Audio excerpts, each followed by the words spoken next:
Hello everyone, welcome back to my channel. My name is Emmy. I am a storyteller, witch, and final girl.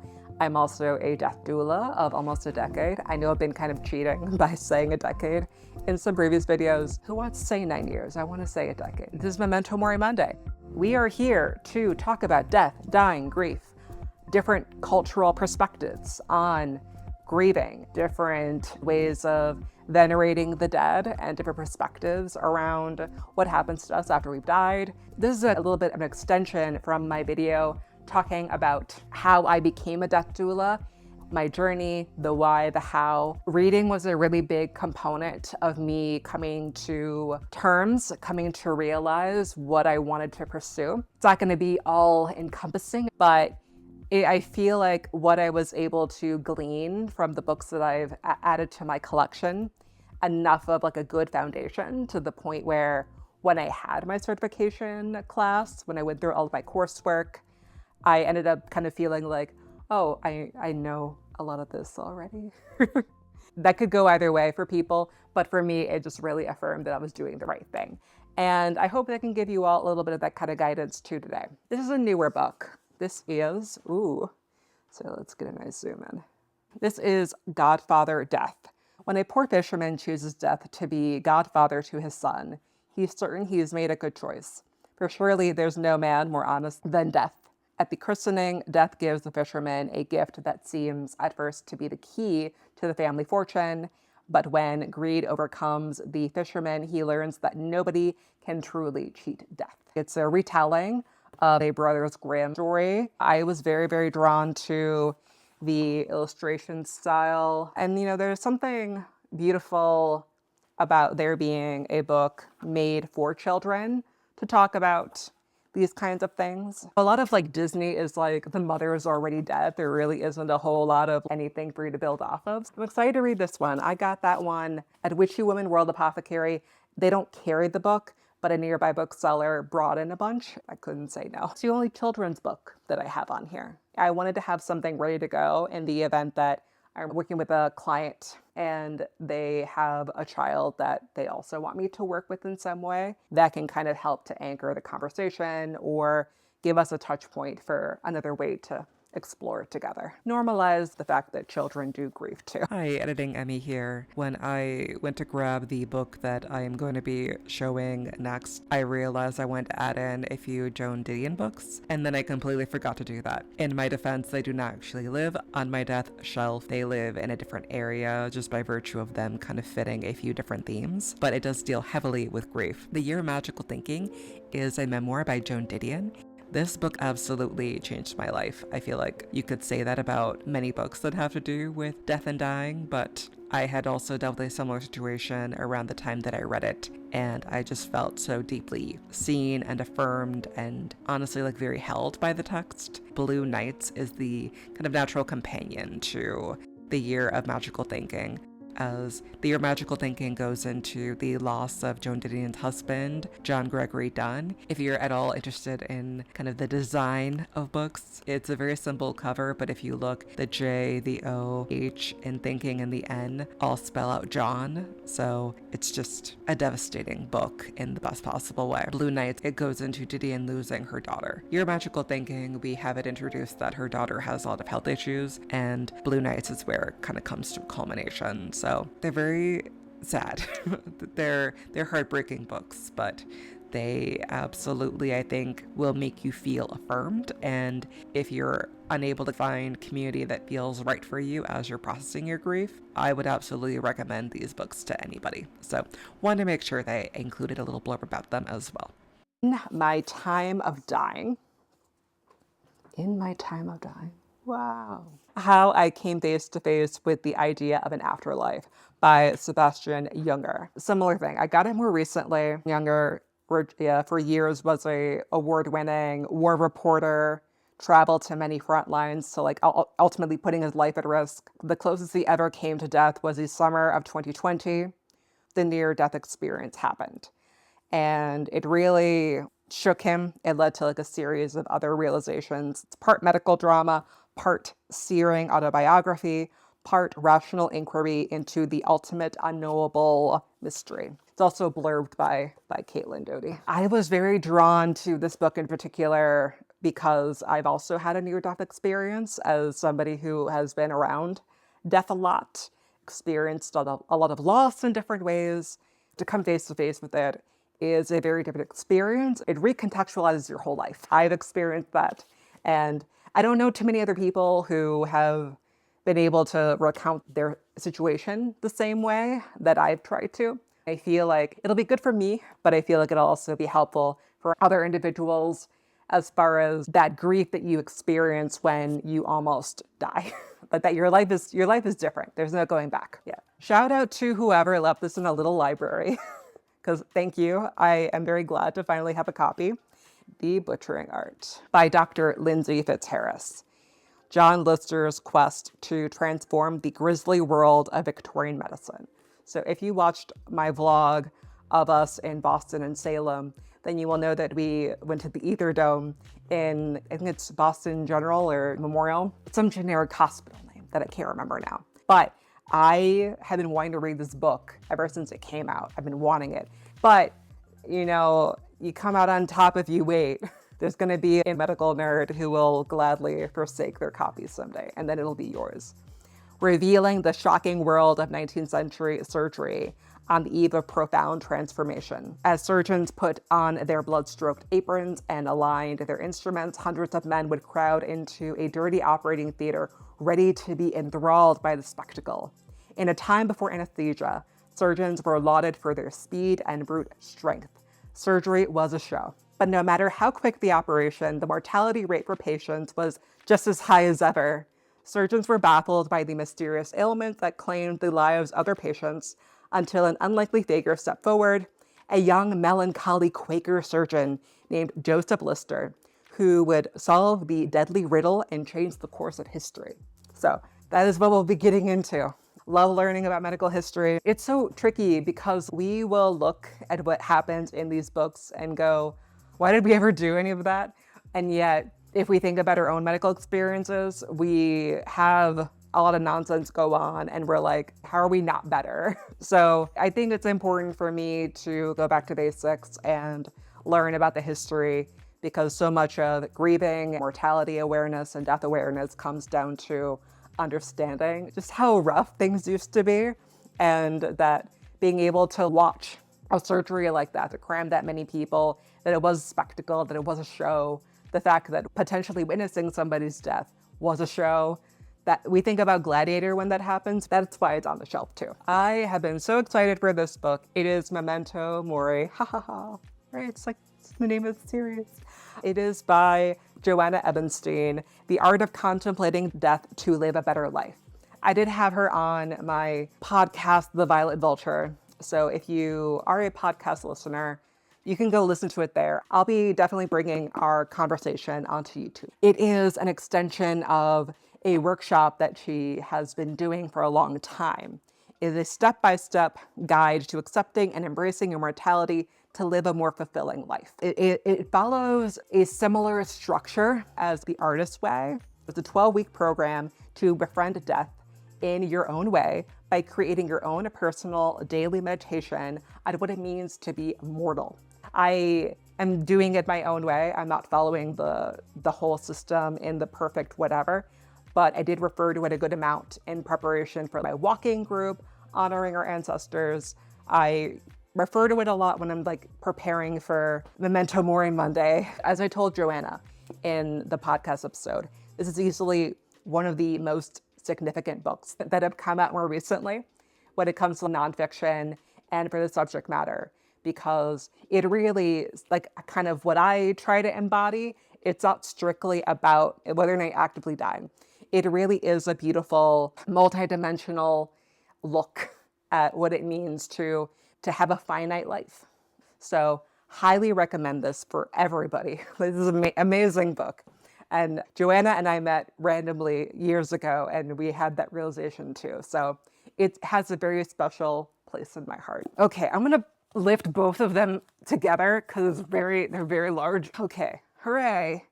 Hi, these are the big books that I own. Okay, Jesus Christ. I have Memento Mori. Look, is there a theme on the shelf? We like Memento Mori here. This is Memento Mori. It is one of a series by Dr. Paul Koudounaris. This is The Empire of Death, a cultural history of ossuaries and charnel houses. Those are very beautiful, fun words for bone places, like bone churches and underground locations where you'll find a lot of bones. Isn't that great? Let me do one at a time, actually. I'm going to leave that in there because we keep it real on Memento Mori Monday. TW. But yeah, bones. That's all bones, bro. That's beautiful. How this ended up being a book is Dr. Paul Koudounaris went to a certain region and said, hey, I'm looking for the bone church. And then some local's like, oh yeah, there. He's like, oh no, but it's blah, blah, blah. And he's like, oh, there's a bone church there too. Just go to that one. The whole thing is really giving. When my husband and I went to LA, we listened to the Watcher Boys and they said, oh, go to this one taco truck for amazing shrimp tacos. And we went and found one, but it wasn't the taco truck that they recommended. It was a taco truck right next to it. They both had very long lines and they were both delicious, but that's just one of those things. But yeah, these catacombs were elaborately decorated. It's really heavy focus on like using human bone to do the whole memento mori of it all, that remember that you will die. This is like if you want to have a coffee table book that will kind of spook people because you want to be spicy, I would highly recommend that you get The Empire of Death, Memento Mori, because Dr. Paul is nothing if not wonderful and self-aware. There's like a fold-out situation. And of course, when I met him, one of the times that I met him because is this the one that he signed?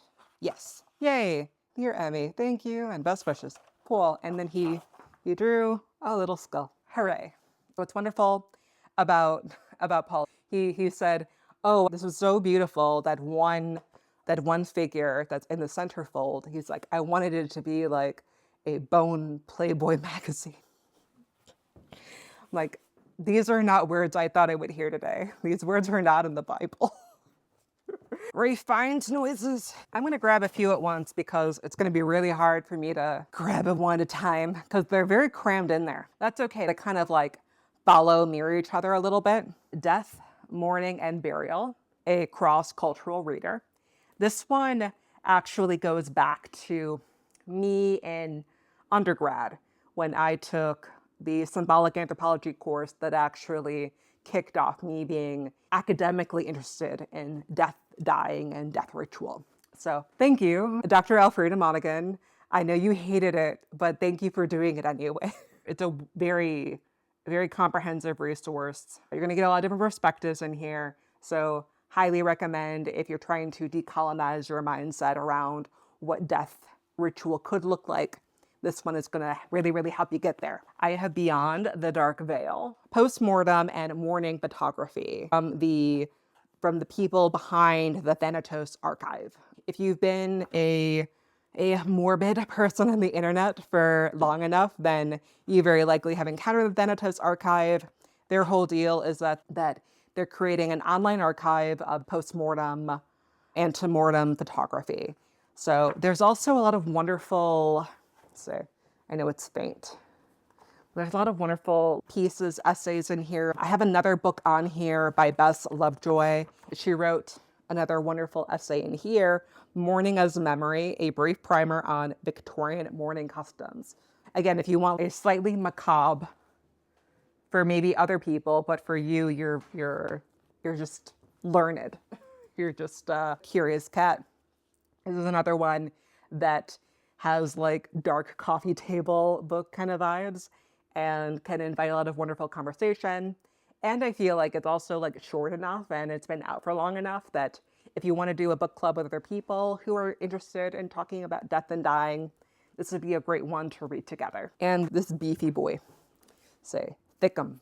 This is Philippe Aries, The Hour of Our Death. It's really a wonderful historical text. Goes really deep into just everything He interweaves poetry, statistics, legal briefs, and folklore, just everything in here. It's everything Gothic, everything historical going on in the medieval era. It's also translated from French. So you could also kind of pick up on the tone. It does feel very French as we're reading it, even though it's in English. It talks about the tame death, the death of the self, remote and imminent death, death of the other, and the invisible death, like death denied. Again, it is a historical text that might be perhaps a bit more dense. I honestly feel like if you're trying to better understand the core of maybe like kind of more dominant, like when you think about conventional death, like Catholic rites and what have you, this is going to help you get to the foundation that it all comes from. And then you can decide what part of it you would like to keep, what part of it you're like, actually, now that I know too much, felt. I know too much too. Okay. I need y'all to cooperate. This is a wonderful resource for anybody who does feel like I really do feel serious about me becoming a death doula at some point. How to Be a Perfect Stranger is a wonderful, wonderful resource. It is the essential religious etiquette handbook. The thing Miss Manners forgot to tell us about religion is like the little blurb about it. It really breaks down what to say, what is respectful, what are the basic beliefs of what have you. We all believe different things. And a lot of us are like, oh, I'm a witch. Like, witches believe different things. Like, I believe in underworld gods, but also I still believe in saints. Like, things are complicated. But people deserve respect and to feel heard and seen for what they do believe in at their end of life. So you need this book. Let's be real. If you only know other Christian, Protestant, Catholic people, this is going to be a good book for you to expand your mind, because the more that you know, the more you can unlearn, decolonize, and not fall for xenophobic bullshit. Death and the Regeneration of Life. This is going to be like, for people who watch all of the things that I do, you're going to be like, I just saw that book in my Boston Salem Hall that I'm also going to be working on. Same thing, anthropological perspective. The anthropological paradox, symbols of rebirth and fertility are often found in funerary rites. As somebody who identifies as both a death doula and creativity doula, I really am trying to embody that whole cycle. So this feels integral to have in my repertoire. I already referenced her in the Thanatos Archive book, Beyond the Veil, but I mean, look, appreciate how cool this book is. Like, it looks so cool. And just like the fact that it looks like a little coffin, like this is like goals, like book design goals for me. I hope and wish, you know what I mean? But Rest in Pieces by Bess Lovejoy. I met her end of 2021. We were both gluten-free girlies. We can't detox mold well. Besties. It's like we get each other. Curious Fate of Famous Corpses, Rest in Pieces. And impeccably written, her prose, her approach to writing, her voice comes through. There's humor done respectfully. It doesn't feel like overkill. I learned so much, and this is a wonderful book to read on the subway, like back when I had a job where I had to hop on the subway. If you want people to be like, what do they have going on there? It came this way. I didn't beat up the book, okay? It's flapping in the breeze. Memento Mori indeed. The Death Class, A True Story About Life by Erika Hayasaki. Why does a college course on death have a 3-year waiting list? It was just really that formative on these students. And it really does anchor in on that Mary Oliver poem, but specifically that quote that we all love to reference. Tell me, what is it you plan to do with your one wild and precious life? Mary Oliver, The Summer Day. I highly recommend, if you only heard that one quote, read the entire poem. It's gonna just blow your mind that there's a whole nother added layer to it. This really goes into detail about people, young people, confronting it all together. Just no notes. Yes. Get in there. I also have here Final Rites, Reclaiming the American Way of Death, the book the funeral industry doesn't want you to see. Right? I love how many books that came out around the same time have that like edgy kind of language. Like, what they don't want you to see. It expands in many ways on Jessica Mitford's book. Very similar kind of focus, breaking down how many things are complicated about the kind of corporate side of things. So this really gets into detail about it. Atul Gawande being mortal. I'm sure y'all have seen that on bookshelves before. Medicine and What Matters in the End. From surgeon and best-selling author, a book that has the potential to change medicine and lives. He finds people who show us how to have the hard conversations and how to ensure we never sacrifice what people really care about. Another one that really has a lot of heart to it. It can be a little bit heavy at times, but it is highly recommended. If you're walking through the grief section of a bookstore, you're still going to find this kind of book out there for a reason. It's evergreen at this point. If you feel like you definitely need to have a book added to your list, this would definitely be one of them. Alrighty, TW, again, the histories of suicide, internal perspectives on self-destruction in the modern world. Anthropological perspective, it does have a bit more of that kind of slant. Goes through different time periods, so it isn't strictly contemporary. It was published in 2009, and it talks about medicalization, the experience of it in war times, different phases of modernity, in different cultures, different countries, questioning kind of where this all comes from. So a lot of different ways of like internalizing the cycles where we may see a lot of it at once, and what is leading to that being something that's happening in droves in some cases. So it's one that if you feel ready for going on that journey because you have lost somebody in the past that way, it could be potentially healing. It could also be triggering all over again. This is one that really could go either way, but I wanted to include it on my shelf because I know that there may be some families, communities that may need my support, and it's really hard, and a lot of people just don't know how to talk about it well. I really wanted to challenge myself by having it, by being able to read bits of it at a time, so I could be more present for people who've had that kind of loss or are experiencing ideation. So that's another one that could be potentially a good addition. Get out. Come on, get out.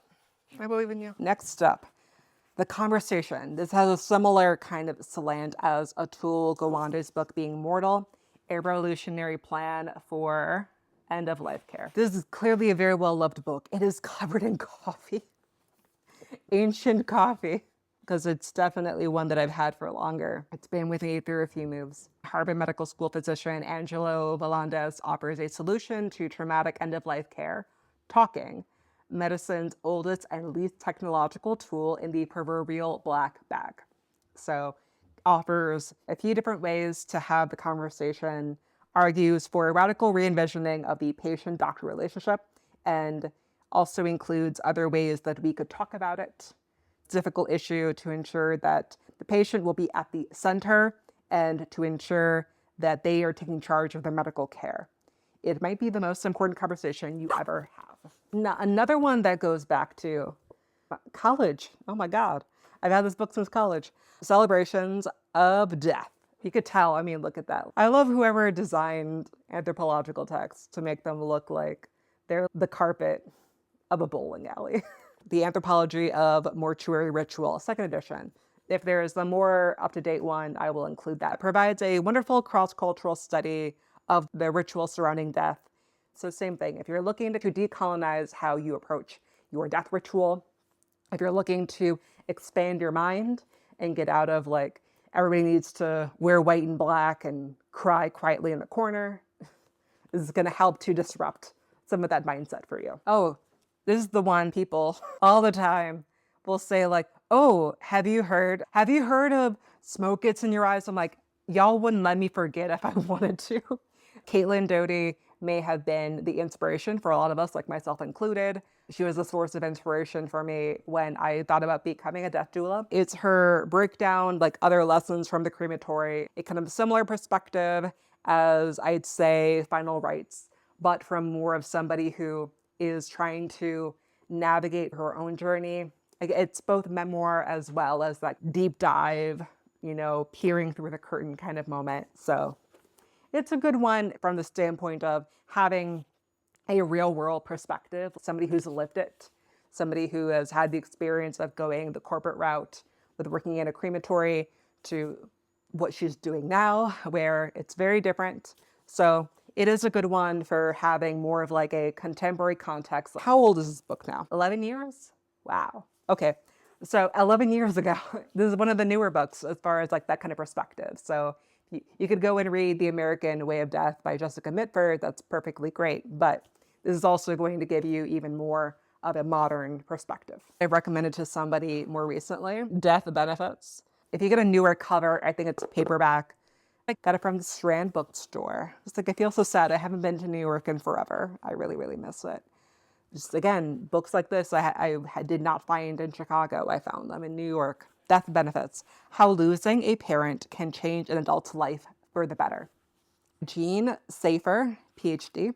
A few bits of criticism that I have heard is that they thought it would be a bit more clinical. They thought, oh, it's going to help me do it in like a systematic kind of way. I guess if you are looking for that, you can find it in here, but it is a bit more her trying to process and also provide an experience that we can see ourselves in, that we can look at her experience and being brave enough to say like, it's awful. I didn't want it, but when my mom passed away, my life could improve. It's hard. It's complicated, but it's a perspective that I think is helpful to have, that we need to hear as many different lived experiences as possible so as to better understand whatever will be awaiting us whenever, that's the one thing we have in common.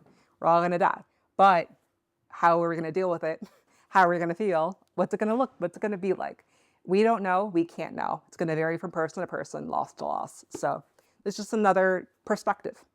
That's so much of like the through line of my shelf. Alrighty.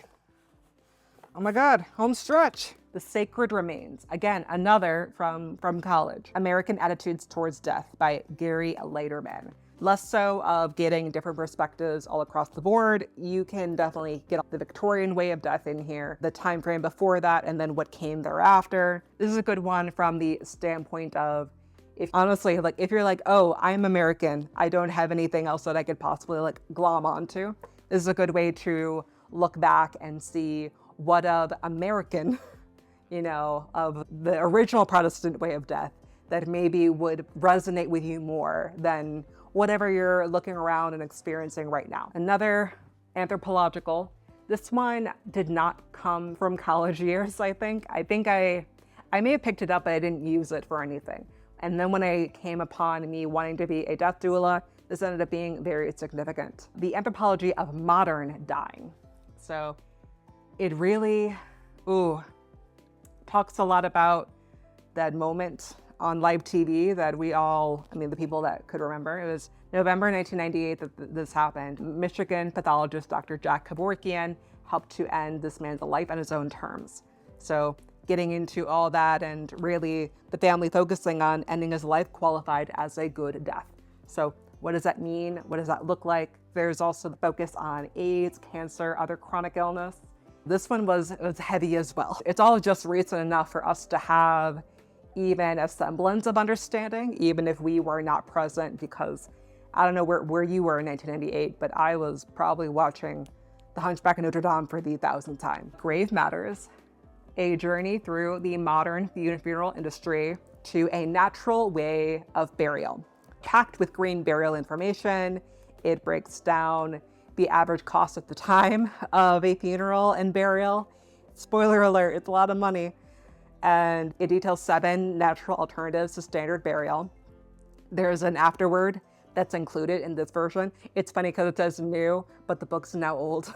I may not go out of my way to buy the new version so much as I'll go to the library and then get caught up on what may have shifted in terms of perspective. But yeah, it's a very practical, very affirming book.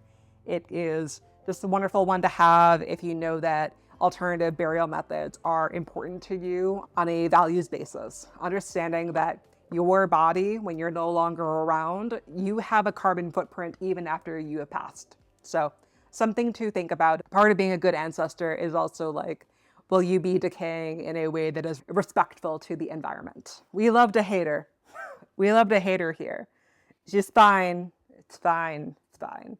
But Elizabeth Kubler-Ross, Questions and Answers on Death and Dying. It includes the 5 stages of blah, blah, blah. Bullshit. But it's like one of those like know thine enemy kind of things. It's like, she's not my enemy, but every time I hear somebody say like, well, I'm going through this stage of grief, I'm like, Elizabeth. It's like cursing her name. But I think most of us are kind of beyond that, people in the industry, what have you. But again, me reading this was a know thine enemy kind of moment. It wasn't because I endorse it or want you to read it. Don't read it unless you are on, or if you're on the level with me. This one, I love so much. I have suffered so much with this book. Not like not in a bad way. It's not the book's fault. I lent it to somebody, then I lost it. So the first copy that I had gotten from the Morbid Anatomy Museum from back in the day. R.I.P. Morbid Anatomy Museum. But it is the Morbid Anatomy Anthology. It is full of wonderful contributors as well. Chiara Ambrosio. We have Caitlin Doty again. Ooh, we have Dr. Paul Kunaros who contributed another one. Evan Michelson, if you ever watched the Oddities show or ever been to Obscura Antiques and Oddities when it had a little storefront in New York. Wonderful. We love Evan, Salvador, Ogin, Ronnie Thomas, John Troyer. Just it's such a wonderful compendium. It's funny because when I was talking to Joanna about it, these books are all different points of her and her career, her as like a community member. So this is like the compilation of Morbid Anatomy at that point in time. And Memento Mori is the culmination of a specific part of her work within Morbid Anatomy. So it's just beautiful to have like a few different touch points from what they've been able to put together. And yeah, just it's wonderful. Last but not least, you cannot ignore Sandra Bird Box. She is my bird in the box, and she has no eyes. How do we want to end this video? Sandra wanted me to tell you, because she's shy, that she wants us all to like and subscribe, and to share this video with other people who are like-minded and who may benefit from the recommendations from my shelf.